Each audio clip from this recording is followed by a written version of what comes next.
साथियों, आप सभी का इस प्लेटफॉर्म पर स्वागत है। यहाँ पर हम लोग जो है आगामी जो बिहार की पीसीएस की परीक्षा होनी है उसके लिए बिहार स्पेशल देख रहे हैं और इसी के तहत हम लोग जो है यूटेरिया बिहार तथ्य संग्रह जो पुस्तक है इस पुस्तक का हम लोग यहाँ पर अवलोकन कर रहे हैं। तो देखिए, यह पूरी पुस्तक हमने पहले ही बात की है कि यह पूरी पुस्तक पूरा 11 चैप्टर में विभाजित है। तो इसके 2 चैप्टर हम लोग कंप्लीट कर चुके हैं, बिहार का सामान्य परिचय और बिहार का इतिहास।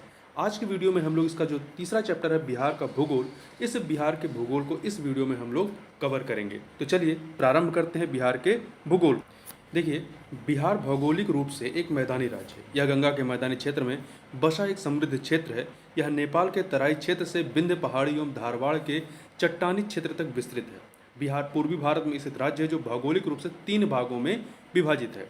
देखिए, ये 3 भाग कौन कौन से हैं? एक आपका पर्वतीय तराई क्षेत्र है, दूसरा है मैदान, तीसरा है आपका पठार।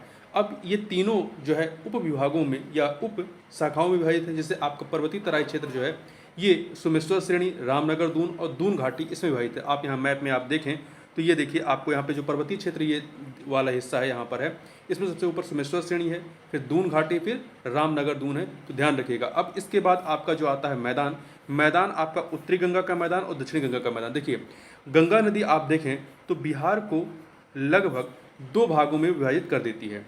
तो जो उत्तरी हिस्सा है, उत्तरी आपका गंगा का मैदानी भाग हो गया और दक्षिणी वाला जो है दक्षिणी गंगा का मैदानी भाग हो गया, या उत्तरी बिहार दक्षिणी बिहार में इसको विभाजित कर देती है। ठीक है। अब तीसरा है पठार। पठार जो है यहाँ पे 2 प्रकार के धारवाड़ चट्टान वाली पठार है और विंध्यन चट्टान है। ठीक, यहाँ पे थोड़ा सा हम लोग बिहार का भौगोलिक या जो भौतिक विभाजन है उसको हम लोग मैप में थोड़ा सा देख लेते हैं। तो यहाँ पर हम लोगों ने सोमेश्वर श्रेणी, दून घाटी, रामनगर दून देखा। अब आप देखिए, गंगा की सहायक नदी है गंडक नदी। गंगा की सहायक नदी गंडक नदी है जो यहाँ रामनगर दून से होते हुए आकर के गंगा नदी में मिल जाती है। इसके अतिरिक्त कोशी नदी भी इसकी सहायक नदी है, घाघरा नदी की सहायक है, सोन नदी सहायक नदी है, महानंदा भी इसकी नहीं, महानंदा इसकी सहायक नदी में नहीं है। ठीक, अब देखिए यहाँ पर महानंदा और कोशी नदी के मध्य का जो क्षेत्र है ये कोशी महानंदा दोआब है। गंडक और कोशी के मध्य का जो और गंगा के नदी के बीच का जो दोआब है इसे गंडक कोशी दोआब कहते हैं। इसके बाद यहाँ पर देखिए, सोन नदी के साथ यहाँ पे गंगा सोन नदी दोआब है। गंडक और घाघरा नदी के मध्य में घाघरा गंडक दोआब है। यहाँ पे आपका मगध का मैदान है, मगध का मैदान जिधर आपका पटना वाला हिस्सा है। यहाँ पर आपका अंक का मैदान है और इधर दक्षिण का पठारी क्षेत्र है। इतनी चीज़ें आप ध्यान रखिएगा। आगे बढ़ते हैं। देखिए, सबसे पहले हम लोग पर्वतीय तराई क्षेत्र को देख लेते हैं। पर्वतीय तराई क्षेत्र बिहार के उत्तर पश्चिम भाग में, बिहार के उत्तर पश्चिम भाग में हिमालय पर्वत की शिवालिक श्रेणी का भाग अवस्थित है। यहाँ पर उत्तर पश्चिम ये वाला हिस्सा। ठीक, देखिए इसका कुल क्षेत्रफल लगभग 932 वर्ग किलोमीटर है। इसका विस्तार मुख्य रूप से पश्चिमी चंपारण है, पश्चिमी चंपारण जिले में है। इसे 3 उपवर्गों में विभाजित किया गया। कौन कौन से? पहला है सोमेश्वर श्रेणी, दूसरा है रामनगर दून, तीसरा है दून घाटी। सोमेश्वर श्रेणी त्रिवेणी संगम पर यह नेपाल एवं बिहार की सीमा निर्धारित करता है। इसकी ऊंचाई 874 मीटर, यह बिहार की सबसे ऊंची चोटी है सोमेश्वर श्रेणी। रामनगर दून, इसका विस्तार हरहा नदी घाटी में है। इस क्षेत्र की अधिकतम ऊंचाई 240 मीटर है। दून घाटी, इसका विस्तार सोमेश्वर श्रेणी एवं रामनगर दून के बीच में है। इस घाटी को हरहा नदी की घाटी भी कहा जाता है। तो दून घाटी को हरहा नदी की घाटी भी कहा जाता है। ठीक है, यहाँ पे आप मैप में देख सकते हैं दून घाटी, ये आपका सोमेश्वर श्रेणी है, इधर आपका रामनगर दून है, इसके मध्य में आपका रामनगर दून, यहाँ पे दून घाटी है। दून घाटी को क्या कहते हैं आप? दून घाटी को हरहा नदी घाटी भी कहा जाता है। अब दूसरा जो विभाजन है आपका मैदान के रूप में, तो मैदान को देखें, मैदानी क्षेत्र बिहार के कुल भूभाग का 96% भाग जो है वो मैदानी है। इस मैदानी भाग का निर्माण गंगा और उसकी सहायक नदियों के निक्षेप से हुआ है। इस मैदान के मध्य से गंगा नदी बहती है और गंगा नदी के अवस्थित के आधार पर दो उपवर्गों में विभाजित किया गया, उत्तरी गंगा का मैदान और दक्षिणी गंगा का मैदान। उत्तरी गंगा का मैदान गंगा नदी से उत्तर में नेपाल सीमा तक इसका विस्तार है। इस मैदान का ढाल जो है उत्तर से दक्षिण, इसका ढाल जो है उत्तर, ये नॉर्थ है, ये साउथ, तो उत्तर से दक्षिण तथा उत्तर पश्चिम से लेकर के उत्तर पश्चिम से दक्षिण पूर्व, इस प्रकार से। ठीक है, उत्तर पश्चिम से दक्षिण पूर्व की ओर इसका क्या है, कह सकते हैं ढलाव है या ढाल है। इस मैदानी भाग को 3 दोआबों में बांटा जाता है। दोआब से तात्पर्य क्या होता है? 2 नदियों के बीच की भूमि या मैदान को दोआब कहते हैं। ये सभी दोआब क्षेत्र अपने जलोढ़ मृदा एवं उर्वरता के लिए प्रसिद्ध है। अब ये कौन कौन से हैं? ये है घाघरा गंडक दोआब, गंडक कोशी दोआब और कोशी महानंदा दोआब। इसको आप मैप में भी देख सकते हैं, यहाँ पे आपको देखिएगा कोशी महानंदा दोआब, गंडक कोशी और घाघरा गंडक दोआब।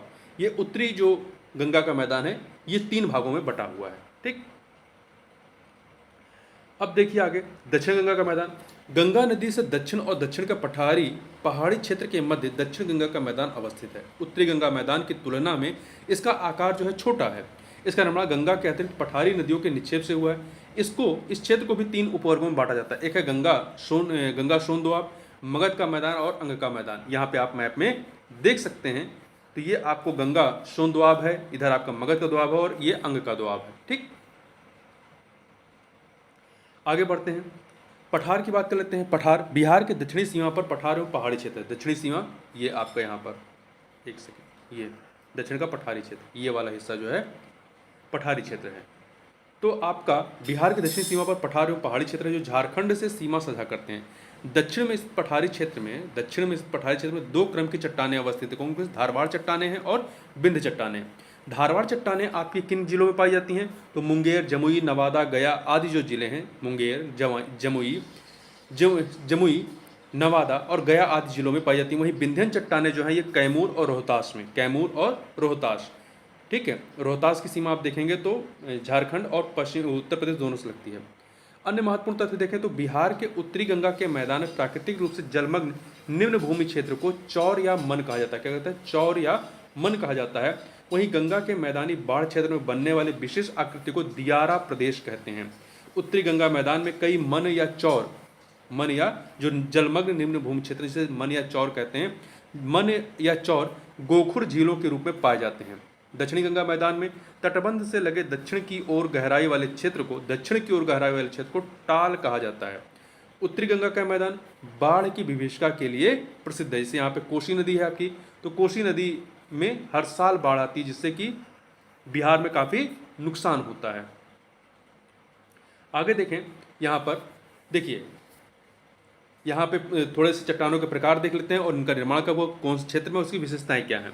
तो देखिए यहाँ पे 4 प्रकार बताए गए हैं। धारवाड़ प्रकार की चट्टानें, इनका निर्माण जो है प्री कैम्ब्रियन काल में हुआ है। ये क्षेत्र कहाँ पाए जाते हैं, मतलब धारवाड़ क्रम की जो चट्टानें किन क्षेत्रों में हैं? तो मुंगेर, जमुई, नवादा, गया, राजगीर आदि जिलों में हैं।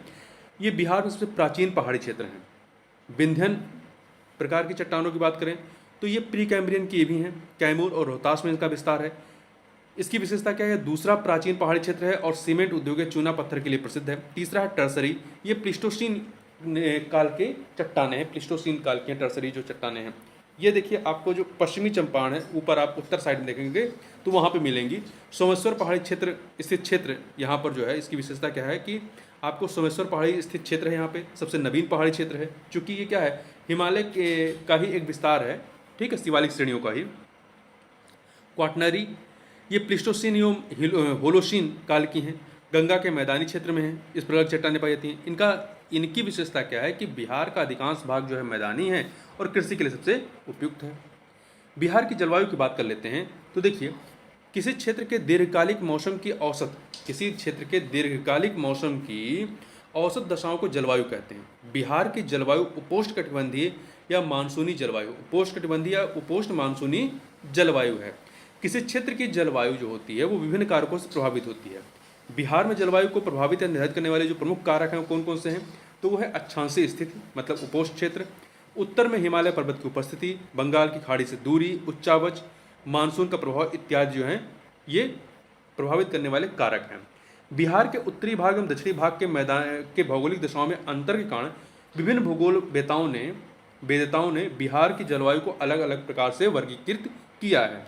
देखिए, जैसे यहाँ पे 3 लोगों की बात की, कोपेन, टुआर्था और थॉर्नबेट की। तो कोपेन ने जो है बिहार को उत्तरी बिहार और दक्षिणी बिहार बांटा है। उत्तरी बिहार को CWG कहा है और दक्षिणी बिहार को AW, ठीक है। तो ध्यान रखिए, CWG का मतलब उत्तरी बिहार, AW का मतलब दक्षिणी बिहार, ये कोपेन के अनुसार है। वही टुआर्था के अनुसार उत्तरी बिहार CAW है, उत्तरी बिहार जो है आपका CAW है और वहीं दक्षिणी बिहार AW है। तो कोपेन ने भी दक्षिणी बिहार को AW कहा है और टुआर्था ने भी AW ही कहा है। वहीं थॉर्नबेट की बात करें तो उत्तरी पश्चिमी संकीर्ण क्षेत्र को इन्होंने CBW नाम दिया, CBW, और वहीं शेष बिहार को CAW नाम दिया है, ठीक। बिहार में सामान्यतः 3 ऋतुएं पाई जाती हैं। कौन कौन सी 3 ऋतुएं होती हैं? पहला है ग्रीष्म ऋतु। ठीक है, ग्रीष्म ऋतु कब होता है? जब सूर्य के उत्तरायण की स्थिति होती है। जब सूर्य की उत्तरायण की स्थिति होती है तब तापमान में वृद्धि से वायुदाब में कमी होने लगती है। यह मार्च से मध्य जून की स्थिति होती है। इस मौसम में पश्चिमी और मध्य बिहार में गर्म हवाएं चलती हैं जिन्हें लू कहा जाता है। इस मौसम में तापमान 32 डिग्री सेल्सियस होता है। सबसे गर्म स्थान गया में है। गया 47 डिग्री सेल्सियस यहाँ पर होता है। मानसून आने के पूर्व बिहार में बंगाल की खाड़ी से आने वाले उष्णकटिबंधीय चक्रवातों के कारण वर्षा होती है, जिसे नॉर्वेस्टर या काल वैशाखी कहते हैं। क्या कहते हैं? नॉर्वेस्टर या काल वैशाखी कहते हैं। अब ये तो बात हो गई ग्रीष्म ऋतु की। दूसरा ऋतु है वर्षा ऋतु। वर्षा ऋतु जो है जून मध्य से लेकर अक्टूबर मध्य के बीच के समय को बिहार में वर्षा ऋतु के रूप में जाना जाता है। बिहार में मानसून का प्रवेश मध्य जून में होता है। बिहार में जुलाई और अगस्त में अधिक वर्षा होती है। बिहार में औसत वर्षा 112 सेंटीमीटर होती है। यहाँ सर्वाधिक वर्षा किशनगंज में 205 सेंटीमीटर जिले में, मतलब किशनगंज जिले में सर्वाधिक 205 सेंटीमीटर होती है। और सबसे कम वर्षा जो होती है औरंगाबाद में 101 सेंटीमीटर की वर्षा होती है, औरंगाबाद जिले में। बिहार में दक्षिणी पश्चिमी मानसून की बंगाल की खाड़ी की शाखा से सर्वाधिक वर्षा होती है। बिहार में उत्तरी भाग अधिक वर्षा प्राप्त करता है, जिसके कारण उत्तरी बिहार बाढ़ जाता है। दक्षिणी बिहार का कुछ भाग सूखे से प्रभावित होता है। अब तीसरी ऋतु शीत ऋतु है। देखिए इसका काल मध्य अक्टूबर से फरवरी माह तक होता है। मानसून लौटने के साथ बिहार में शीत ऋतु प्रारंभ हो जाती है। बिहार में दिसंबर में जनवरी माह सर्वाधिक ठंडा होता है। सर्वाधिक ठंडा जिला कौन सा है? गया। सबसे गर्मी भी यहीं पे होती है गया में, सबसे अधिक ठंडी भी यहीं पे होती है। दिसंबर जनवरी माह में भूमध्य सागर से आने वाले शीतोष्ण चक्रवात के कारण पश्चिमी और मध्य बिहार में हल्की वर्षा होती है।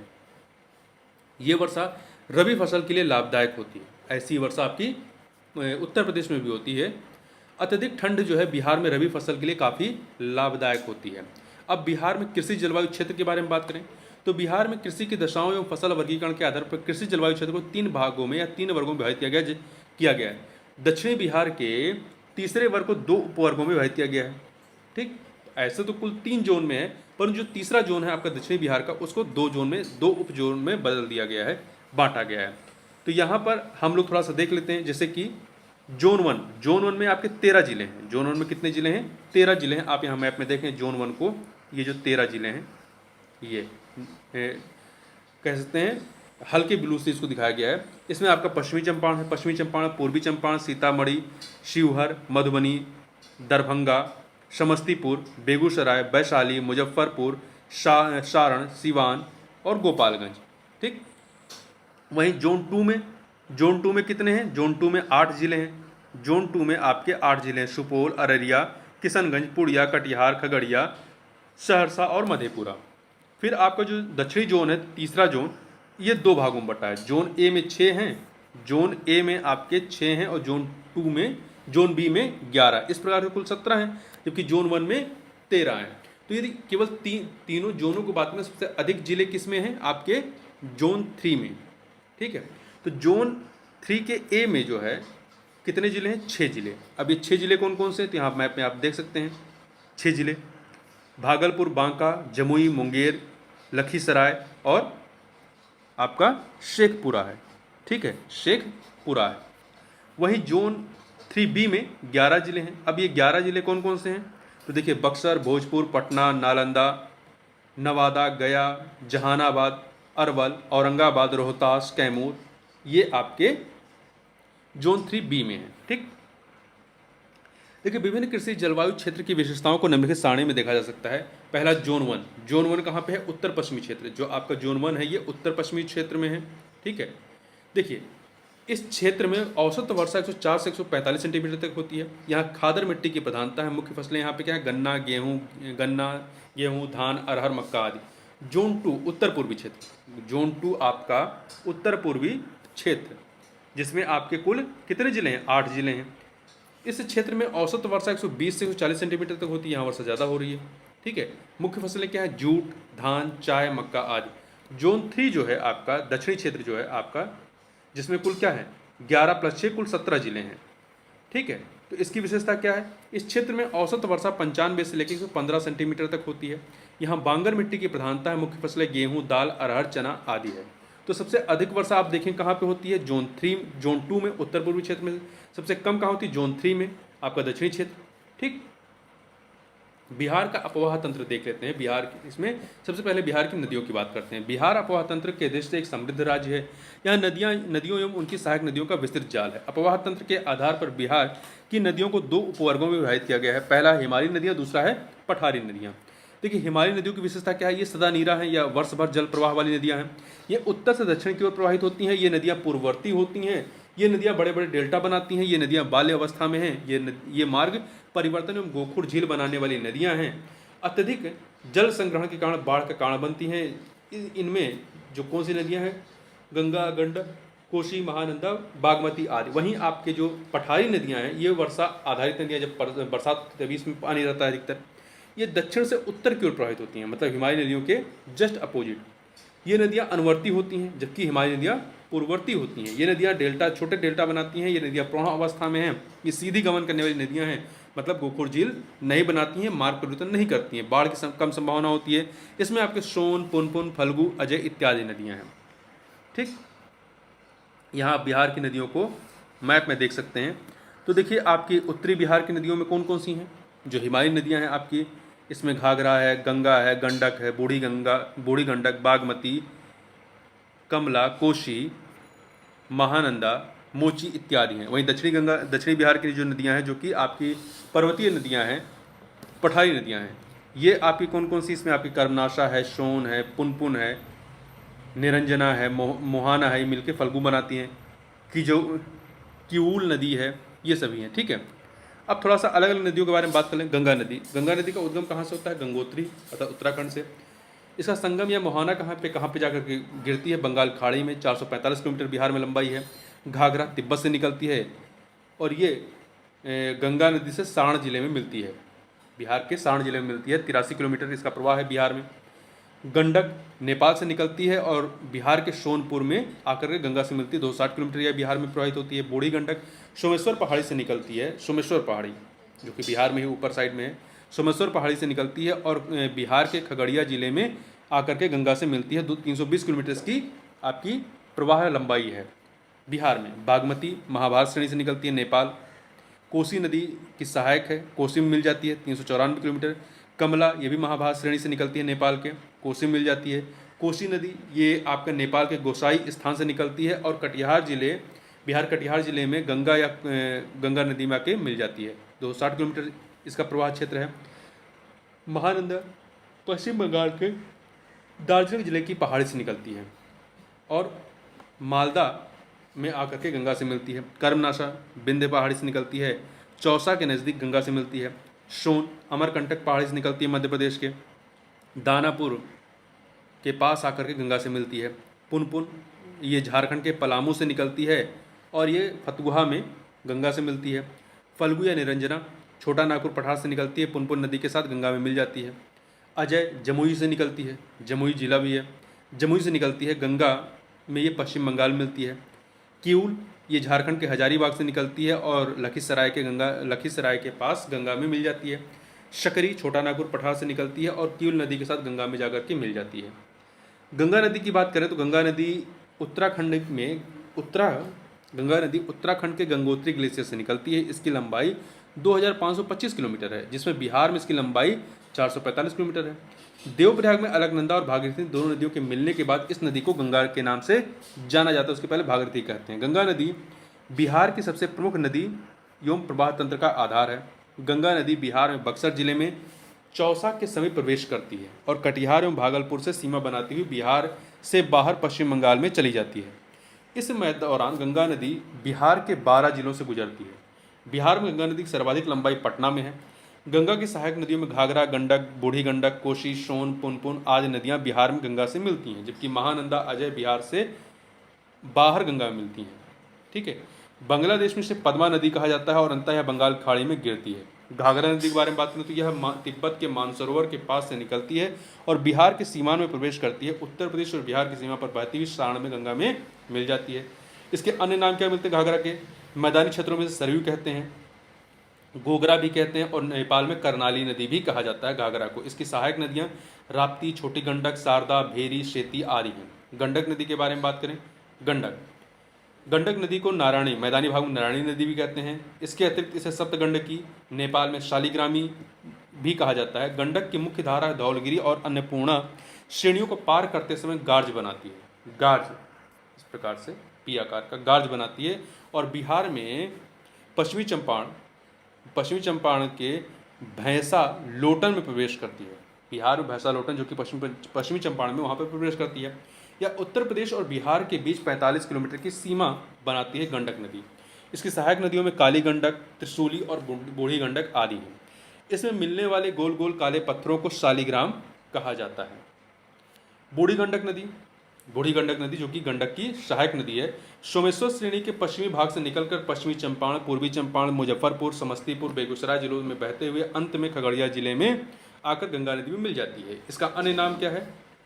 इसको ऊपरी भाग में शिकरहना नदी भी कहते हैं बूढ़ी गंडक को। इसकी सहायक नदियों में मशान, बालोर, तियूर, धनौती आदि हैं।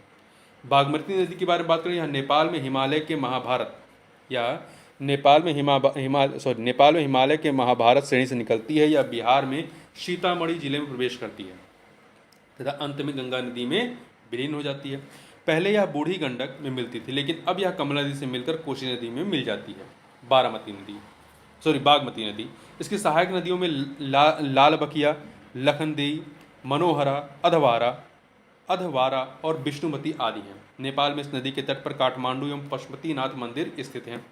कोसी नदी की बात करें, यह नेपाल के उत्तर पूर्व में स्थित गोसाई स्थान से निकलती है। कोसी नदी, इसे नेपाल में सप्तकोशी कहा जाता है कि यह 7 धाराओं के मिलने से बनती है। कोसी नदी बिहार में सुपौल जिले में प्रवेश करती है तथा कुर्सेला में गंगा नदी में विलीन हो जाती है। कोसी नदी अपने मार्ग परिवर्तन में बाढ़ के लिए कुख्यात है, इसलिए इसे बिहार का शोक या बिहार का अभिशाप भी कहा जाता है। इसकी सहायक नदियों में अरुण, तोमर, लिखू, दूध कोशी, तामा कोशी, इंद्रावती, शून कोशी आदि हैं। महानंदा नदी की बात करें तो यह पश्चिम बंगाल के दार्जिलिंग जिले की पहाड़ी से निकलकर किशनगंज, पूर्णिया और कटिहार होते हुए पश्चिम बंगाल के मालदा में गंगा नदी से मिलती है। महानंदा नदी यह उत्तर बिहार की सबसे पूर्वी नदी है। इसकी सहायक नदियों में पैनोर, नागर, बालासर, मेची आदि है। कर्मनाशा नदी, इसकी उत्पत्ति विंध्य पहाड़ी से होती है। और यह बिहार एवं उत्तर प्रदेश की सीमा निर्धारित करते हुए बक्सर के चौसा में गंगा नदी में मिलती है। यह दक्षिण बिहार की सबसे पश्चिमी नदी है। कर्मनाशा नदी को अपवित्र नदी माना जाता है। सोन नदी, यह मध्य प्रदेश में अमरकंटक पहाड़ी के मैकाल श्रेणी से निकलती है। यह बिहार के रोहतास और झारखंड के गढ़वा जिले के बीच से बिहार में प्रवेश करती है। रोहतास तथा भोजपुर की पूर्वी सीमा बनाते हुए मनेर दानापुर में गंगा नदी से मिलती है। यमुना के बाद गंगा की दूसरी सबसे बड़ी दक्षिणी सहायक नदी है। जो आपकी सोन नदी है, यह यमुना के बाद गंगा की दूसरी सबसे दक्षिणी सहायक नदी है। इसकी प्रमुख सहायक नदियों में रिहंद, कन्हार और उत्तरी कायल है। सोन नदी पर डेहरी बांध जो कि रोहतास में है, रोहतास में इंद्रपुरी बैराज, मध्य प्रदेश में बाणसागर बांध स्थित हैं। सोन नदी पर बने नहरों ने रोहतास, भोजपुर के शुष्क मैदानी क्षेत्र को बिहार का मुख्य चावल उत्पादक क्षेत्र बनाया है। पुनपुन नदी के बारे में बात करें तो यह झारखंड के पलामू जिले के छोटा नागपुर पठार से निकलती है तथा बिहार में औरंगाबाद, जहानाबाद होते हुए फतुहा में गंगा नदी में मिल जाती है। इसकी प्रमुख सहायक नदियों में मोरहर, मादर, दरधा आदि हैं। यह दक्षिण बिहार की दूसरी सबसे प्रमुख नदी है। पुनपुन। फल्गु नदी, यह हजारीबाग के पठार से निकलने वाली लीराजन, निरंजना तथा मोहना नदियों के मिलने से बनती है और अंततः गया होते हुए पुनपुन नदी में मिल जाती है, जो गंगा की उपनदी है। गया में फल्गु नदी के पास विष्णुपद मंदिर स्थित है। गया में फल्गु नदी के पास विष्णुपद मंदिर स्थित है, जहाँ पितृपक्ष के दौरान लाखों की संख्या में हिंदू धर्म के तीर्थयात्री आते हैं। फल्गु नदी पर भारत का सबसे बड़ा रबर डैम गया जी डैम बनाया गया फल्गु नदी पर। ठीक है, फल्गु नदी के किनारे गौतम बुद्ध को 6 वर्ष की तपस्या के बाद ज्ञान की प्राप्ति हुई थी। बिहार में नदियों के किनारे स्थित प्रमुख शहरों के बारे में बात कर लेते हैं। तो देखिए, पटना के किनारे, पटना जो है गंगा नदी किनारे है। मोकामा गंगा नदी किनारे, मुंगेर गंगा किनारे, भागलपुर गंगा किनारे, बक्सर गंगा के किनारे है, छपरा घाघरा नदी के किनारे, हाजीपुर गंडक के किनारे, सोनपुर गंडक किनारे, मुजफ्फरपुर बूढ़ी गंडक, खगड़िया बूढ़ी गंडक किनारे, समस्तीपुर बूढ़ी गंडक, दरभंगा बागमती नदी के किनारे है, गया जो है फल्गु नदी किनारे, और फतुहा जो है वो पुनपुन नदी और गंगा नदी के तट पर